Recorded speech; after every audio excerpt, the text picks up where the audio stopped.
4th of this year, I happened to be on Twitter that morning having coffee, having some breakfast, and I saw this tweet that I thought was really funny, but apparently an awful lot of other people did not think that it was funny. It was a tweet from Chris Rock, and because he is a stand-up comedian, of course, it was rather humorous, and I thought it was perfect for the day, right? What Chris Rock said on July 4th was this. He said, "Happy White People's Independence Day."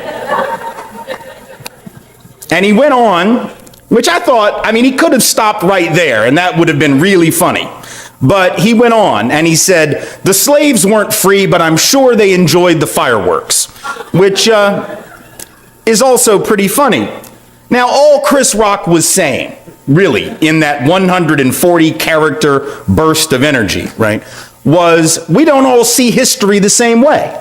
Right? And we don't see it the same way because we haven't lived it the same way. We haven't experienced the country the same way. It's really the same thing that Frederick Douglass said well over 150 years ago in his speech, "What to the Slave is the 4th of July," in which he made basically the same argument that Chris Rock was making. Granted, Frederick Douglass made it in a little bit prettier and more prose-worthy way rather than a 140-character tweet, Speeches were a bit more eloquent, I suppose, 150 years ago than what we do today online.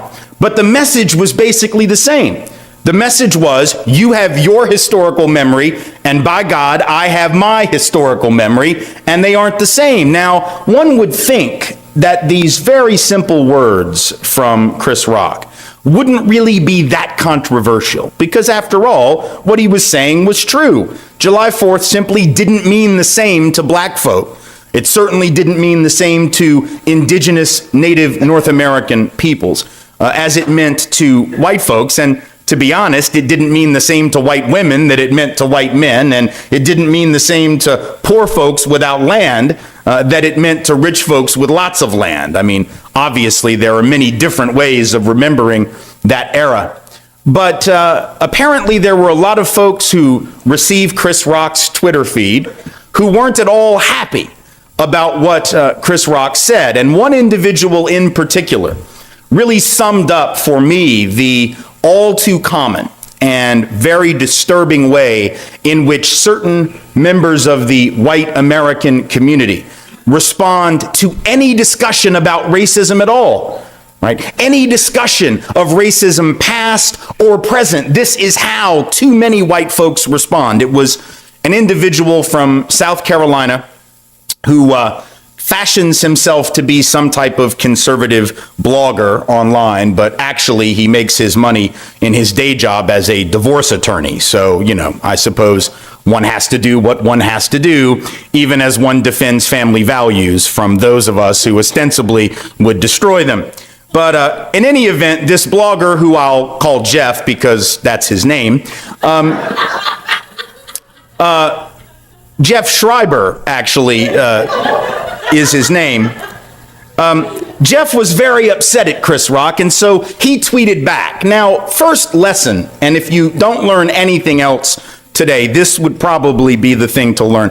You should never get in a Twitter war with a stand-up comedian. Because it is not going, and it did not go well for Jeff.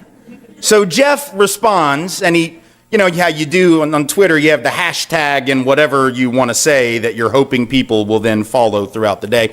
So his hashtag was, and I'm going to clean it up and make it a G-rated version of what Jeff said. His version was quite a bit more R-rated, but what he said was hashtag go F yourself, which I'm assuming is language he learned in divorce court among some of his clients. Who probably speak that way to one another in the midst of their divorce. So Jeff says, go F yourself, and then he goes on to say, slavery existed for 2,000 years before America. We ended it in 100 years, and now we have a black president. Right? So there, basically, is what Jeff was saying to Chris Rock, replying to a historically accurate statement made by Chris Rock with a totally irrelevant rebuttal that has nothing to do with anything, but is the way that oftentimes white folks respond to any discussion about... Guys, welcome back again to the channel. So into today's video, Team Whyte is making an argument here that goes much deeper than simply asking whether racism still exists. He's asking us to think about something many people don't consider, guys. Can the effect of racism continue even after the laws that created a racial inequality have changed? And to understand his argument, we have to start with something very simple. People don't experience history in exactly the same way. That is what you should know. Otherwise, I want us to watch this video and see some of the issues that Tima is raising. And I remember you're going to buy me a coffee if you're going to click the subscription button, guys. Otherwise, let's watch the video. Think about what Jeff said. Let's break it down into three parts. The first thing he says is the old "they did it too" defense, right? Well, yes, we enslaved other human beings, but you know, other countries also did that, and they did it for 2,000 years, so really you can't blame us. Now, let's think about this defense for a minute. I don't know about you, but when I was a kid, I remember trying to use this defense with my mother. On one particular occasion when I had managed, with the help of a friend, to break a window in a neighboring apartment playing baseball. And I remember going to my mother after I was in pretty big trouble for breaking this window and saying something to the effect of, well, you know, it wasn't just me playing baseball. Billy was also throwing the ball, so it's also his fault. Now, as I remember, and you may or may not have had a similar experience, my mother looked at me and said something about Billy and a bridge, and whether if young William were to throw himself from that bridge, whether I would, in the manner of a damn fool, follow him. Which is to say, she wasn't very impressed by the fact that someone else had been in on the breaking of the window, just like I don't think we ought to be impressed by the fact that throughout human history, people have injured other people, and therefore we need not deal with the injury that we have helped to perpetrate or from which we have in some way as a nation benefited. But that was his first line of defense. We don't need to talk about that because they did it too. The second aspect of his tweet is that we ended slavery in 100 years, which always leads me to ask, when others use the word we to describe something, just who is the we that you're talking about? Because the truth is, those who were the conservative activists of the slavery era certainly were not in on that work. Right? They were not the ones who were the abolitionists or the emancipationists. Yes, the Republican Party of those days was the abolitionist party. They were the party more given to emancipation, but conservatives of their day, which is what Jeff is today, right, were the ones trying to preserve the traditional institution of enslavement. And so Jeff can say all he wishes that we ended slavery, but now some people ended it and a lot of other people just sat around and defended it. And I feel confident that if Jeff had been alive 150 years ago, where he would have sat in that particular conflict. The third thing he says, and this is the funniest of all, he says, now we have a black president. Okay, I am very confident that Jeff had no part in making that happen. I mean, I read his blog. I know that he had nothing to do with that, but he'll take credit for it if it will get him out of a conversation about the historical crime of enslavement.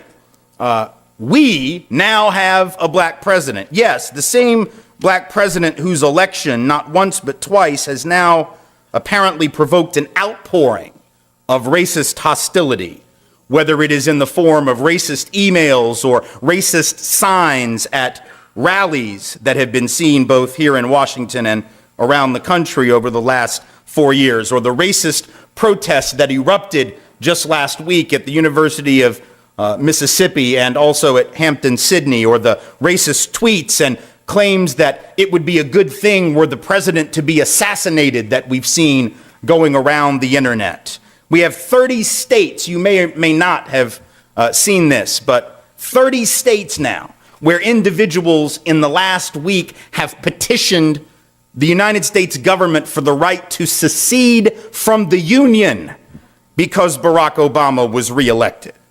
I mean, this is taking sore losing to an entirely new level beyond anything that I have ever witnessed before. Because this man who you didn't support wins re-election, you wish to secede from the Union? If black folks threatened to secede from the Union every time an election had not gone their way, they would have left a long damn time ago. But apparently folks like Mr. Jeff in South Carolina and others believe that this new multicultural, multiracial, very different America from the one that they grew up in and prefer is somehow a dangerous destruction of all that we hold dear in our American tradition. Well, some of those traditions are dear, and some of those traditions are worth preserving.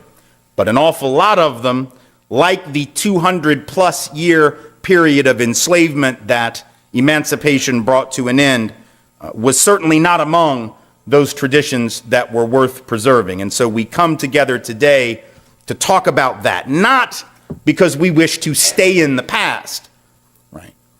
Peoples of color, as much as anyone, more than anyone, do not wish to stay in the past. But those who have been the targets of oppression in history understand, perhaps far better than the rest of us, that history is mightily important, is critical for us to remember, so that we do not, in fact, repeat the mistakes of that history. And of course, let us be honest, just because this nation has made progress, and just because this nation has elected now not once but twice a black man as president of the United States, does not tell us anything in and of itself about the larger issues of institutional racial inequality. How do we know that? Well, I could spend literally a semester of academic life demonstrating it to you with data and facts and figures and statistics. It wouldn't be very hard to prove, and I'm sure you have professors here who talk about those things and demonstrate those things every day in class. But beyond that, we don't even have to look at the data to know that. All we have to do is think of an analogy that would help prove the point. And so, for instance, this idea that the election of a man of color somehow signifies the death of racism as a force in America doesn't make any more sense than it would make to say that the election of a woman, Benazir Bhutto, in Pakistan, she was elected in 1988 and again in 1991. No one would say that her election meant that sexism had been eradicated in Pakistan, that somehow the mistreatment of women was no longer there just because a woman had been elected. So too, women have been elected as the head of state in Israel and India and Great Britain and the Philippines and several other places, not here yet, right? But if I were to say to the women in this room, if I were to say to my own two daughters who are 11 and 9 years of age, you know, what you really ought to do is pack your bags and move to Pakistan so that you will now have equal opportunity. I'm assuming that every woman in here, and even my 9-year-old daughter who knows nothing about Pakistan, would still say, no, Daddy, no, that's not a good idea at all. Because we understand in those cases that the individual at the top of the political power structure does not necessarily tell us much about the larger structure. So if in this country we have approximately 90 million peoples of color overall, the fact that the most powerful political player in that country is a person of color does not tell you much about the rest of that 90 million, right? because there are approximately 90 million black folks in this country whose names are neither Barack Obama nor Oprah Winfrey, and whose lives do not necessarily mirror the lives of those individuals who have obtained those high positions of authority. So we have to dig deeper if we really want to understand the legacy of the Emancipation Act, and more to the point, the legacy of the enslavement that made it necessary. The reason we talk about this, and not just in a history class, is because the past comes into the present. The past affects the present. Back in 3rd or 4th grade science class, I remember learning about, and you probably did too, this concept of inertia, right? The idea that an object in motion will tend to continue in the same direction, right, in motion until it is stopped by a force of equal or greater power to prevent it from continuing on its way. So if you roll a rock down a hill, it's going to keep going until the hill ends or it runs into a wall or something, right? That's inertia. But inertia is not just a physical property, you see. It's not just a property of the physical universe. Inertia is, in a very real sense, also a property of the political universe. It is a property of the economic universe. So those things which happen in one generation will affect the next generation and the next generation and the next generation until, like that rock, they come up against a force of equal or greater weight to push against it, you see. And although we have had those counterweights at various points in our history, those forces that pushed against that inertia, there is no way that we can look around and actually believe that those counter forces have been adequate to reverse the effects of that history. Let us talk about the two ways in which this legacy continues into the 21st century. First, there is the material inequality, the economic inequalities of the present era, which directly stem from that long legacy of racial oppression, including enslavement, but also segregation and other forms of discrimination. That material inequality begins historically in the era of enslavement, at a time when white folks, and only white folks, were able to first be considered citizens. That was the decision of the United States Congress, the very first law that the Congress passed after the Constitution was ratified. The very first thing that they did before they did anything else was pass a law called the Naturalization Act of 1790. And what the Naturalization Act of 1790 said, among other things, was that all free white persons and only free white persons could be citizens of the United States. In other words, only they were really deserving of the rights and the liberties granted in the Constitution. That was the law of the land. It gave those of us who were white, or our ancestors, preferential treatment. It was a form of affirmative action, if we were using honest language, but we didn't use that honest language a couple hundred years ago, right? Affirmative action is what we think of when we do anything to try to level the playing field. But why wasn't that affirmative action for those who were white, particularly white property-owning men? Right? Because it was a form of preference. And white folks, as a result of that preference, were able to accumulate stuff. Were able to accumulate land and money, and of course, other human beings in far too many cases, at a time when peoples of color were being routinely blocked from being able to accumulate land and property. And when you're not allowed in the first generation to accumulate property, you can't do what? You can't hand down that property to one's children or grandchildren.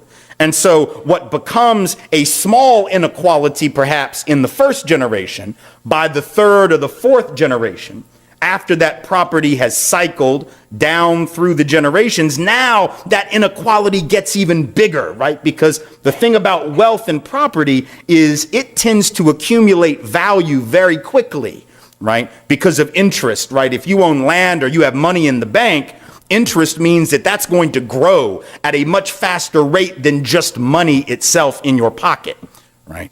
So over time, that first, that second, that third American generation was able to give to its children and grandchildren an extreme head start that is still with us today. In fact, today, the typical white family in this country, not the typical rich white family, just the typical right in the middle white family, has about 20 times the net worth of the typical African American family, about 18 times the net worth of the typical Latino family. It is not because we've worked harder, God knows.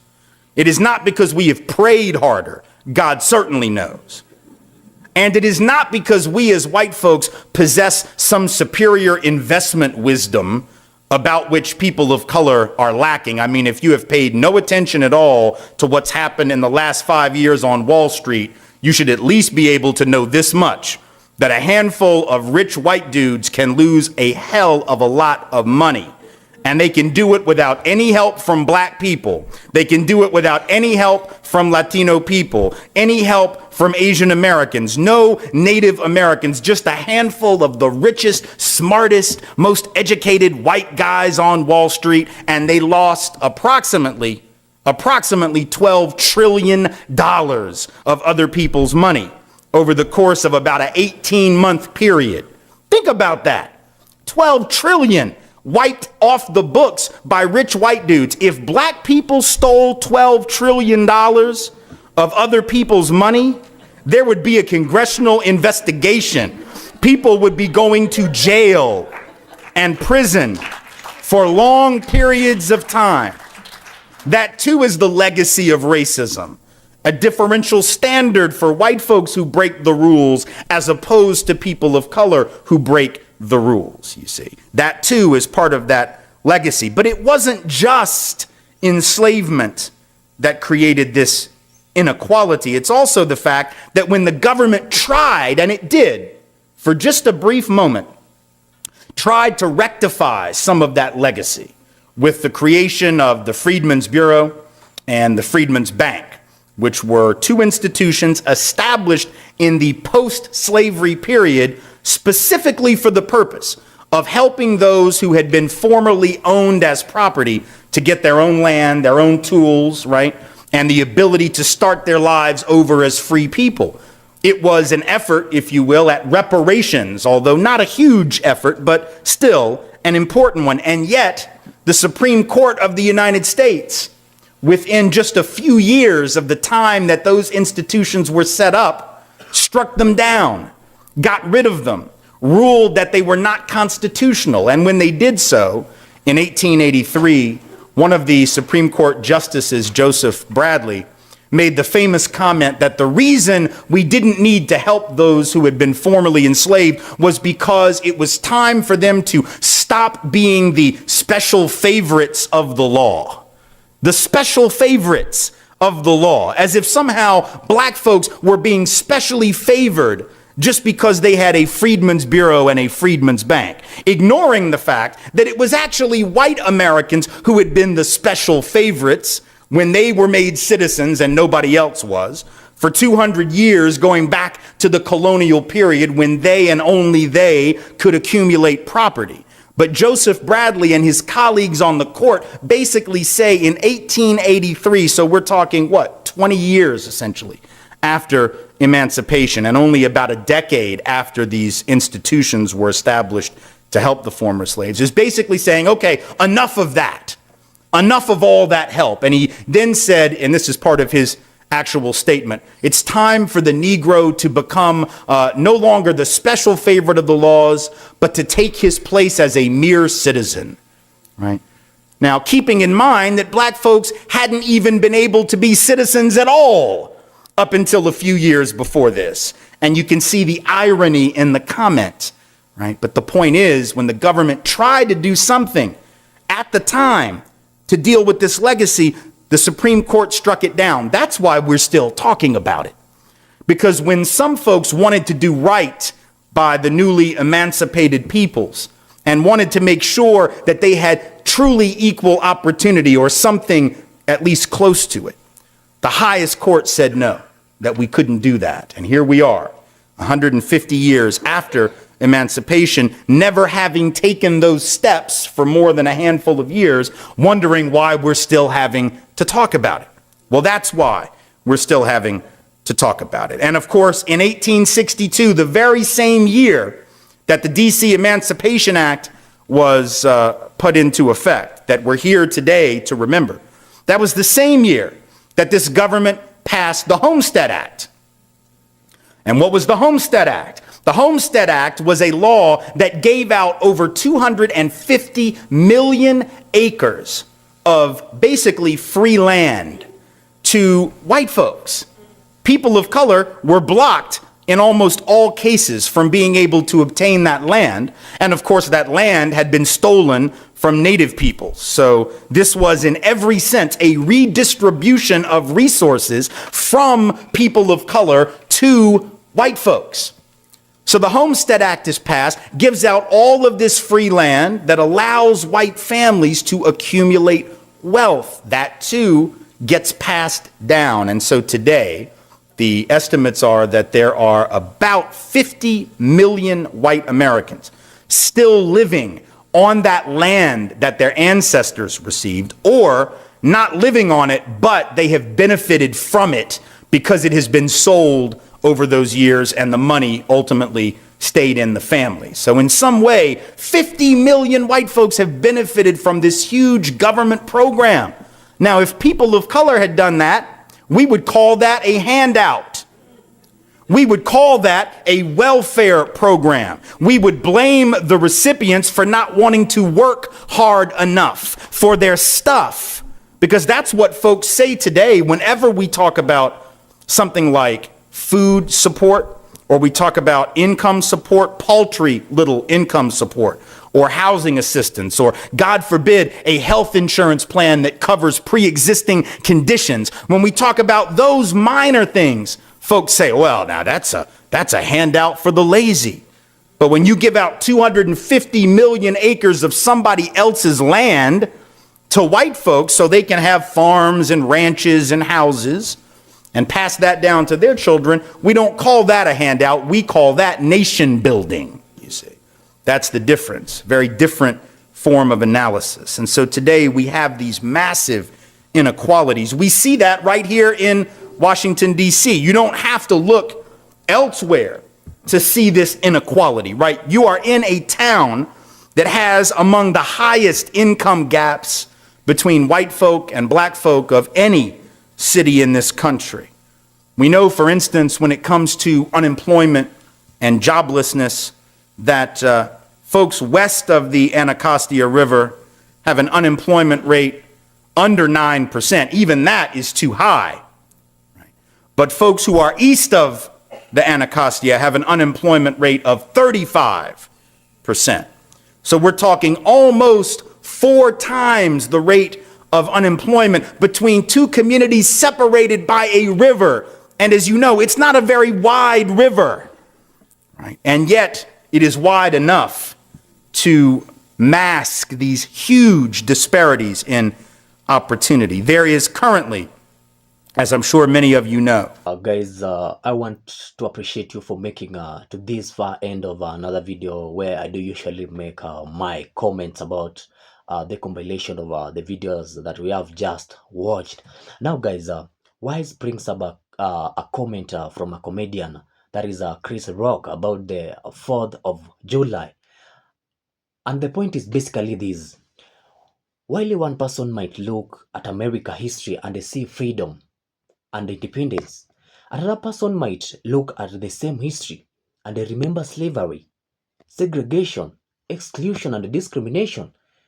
Same country, same historical events, but completely different experiences, guys. Now, this is where Whyte starts challenging some of the common responses people give when racism is discussed.